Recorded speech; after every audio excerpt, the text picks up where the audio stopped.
Back again. Today we're working on a 2010 420 Rancher.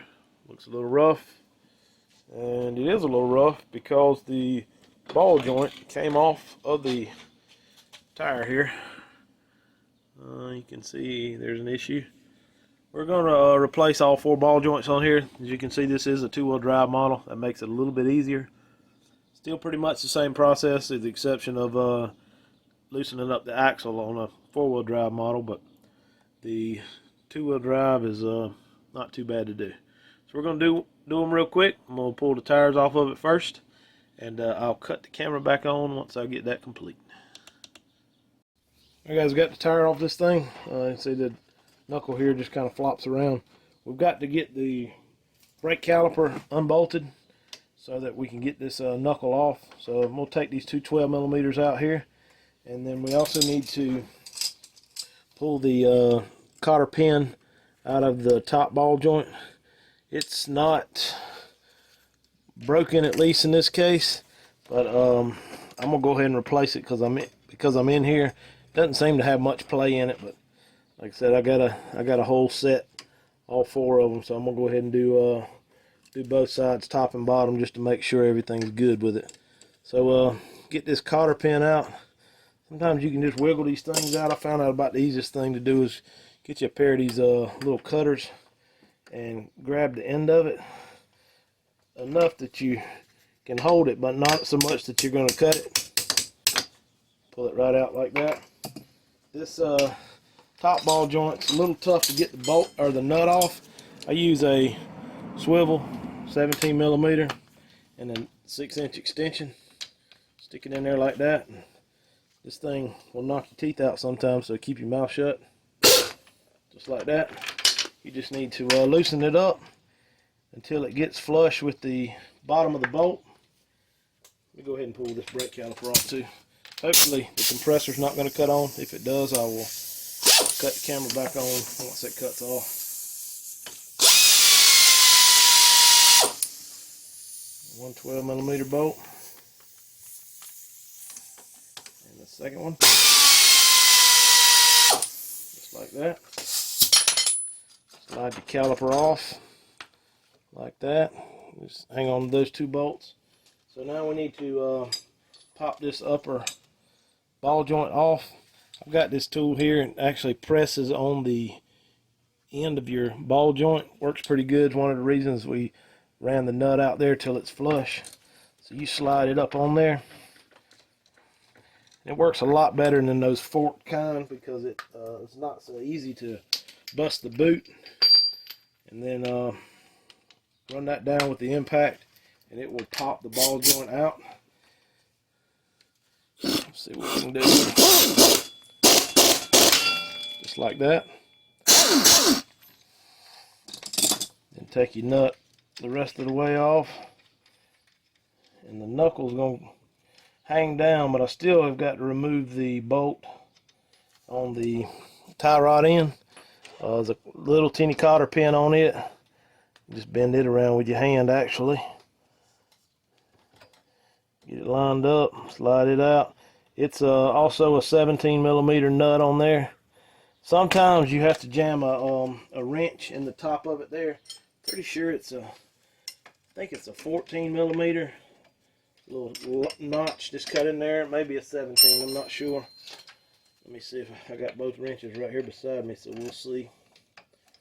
Yeah, I believe it's going to be a 17. So it's got a 17mm notch in that ball joint to help you hold it while you run the nut off. So get that off, your knuckle will fall off. Other thing you need to do is take this nut and cotter pin off the bottom here. We got to get it out. Same process with pulling this one out. You don't have to remove the lower A-arm, but you will have to remove the upper A-arm if you're going to replace both the upper and lower ball joints. So to get this top one off, you loosen that 10mm bolt up. There's another 10mm bolt on the back side here that holds the brake line in. 14mm here on your shock, and 2 14mm bolts with nuts up here on the attachment point at the frame, and your control arm will come out. and then you'll be ready to press these things together.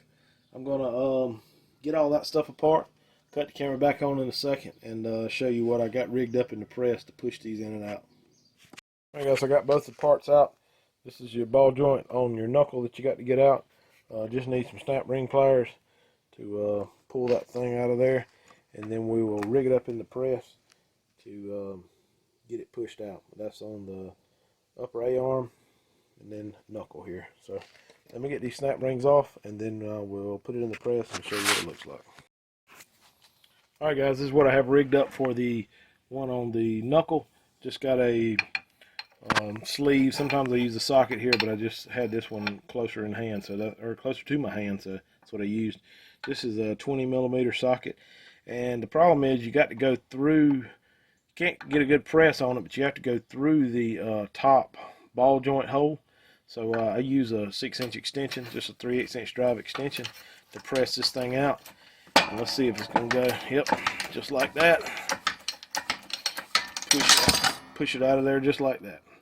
And then let me get the other one stuck back in here, or the A-arm stuck in here, and I'll show you how I press it out. Alright, I found another socket that would fit right up inside of this, the arm here, and is actually big enough on the inside to let the ball joint slide through. And then I got a 3/4" drive on the top. I'm probably going to run out of throw here on my press, just because I got it stretched out. Just about to get it. I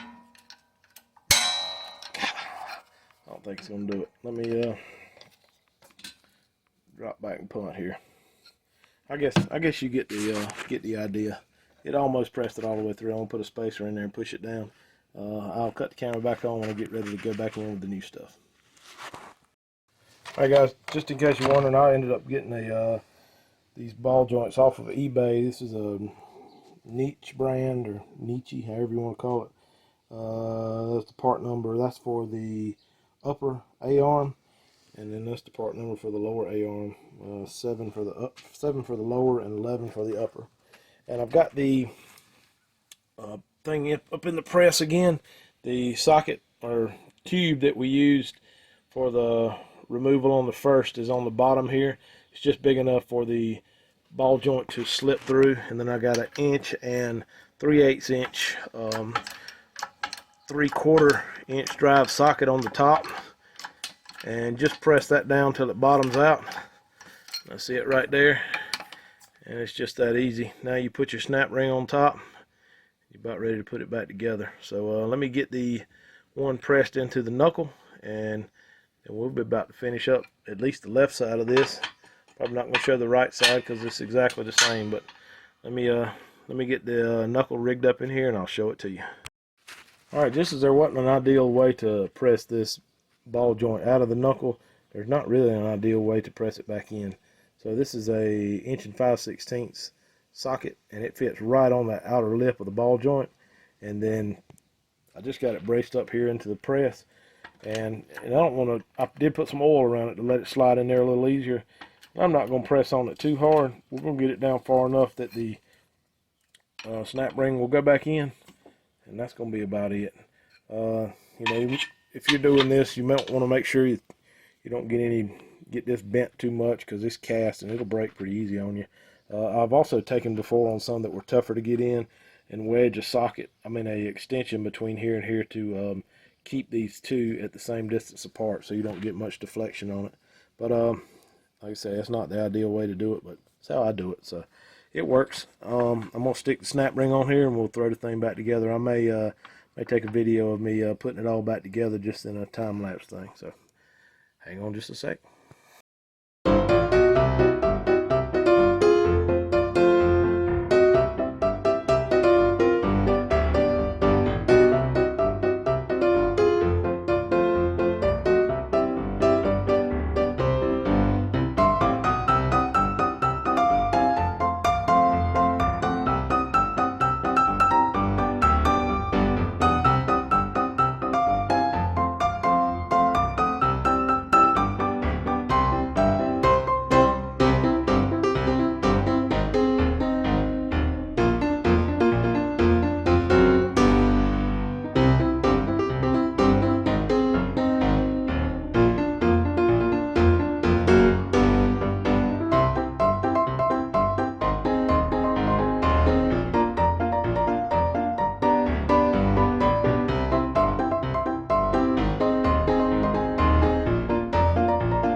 Alright guys, so that's back together. Just got to put the tire on, flip around, do the other side, and it'll be done.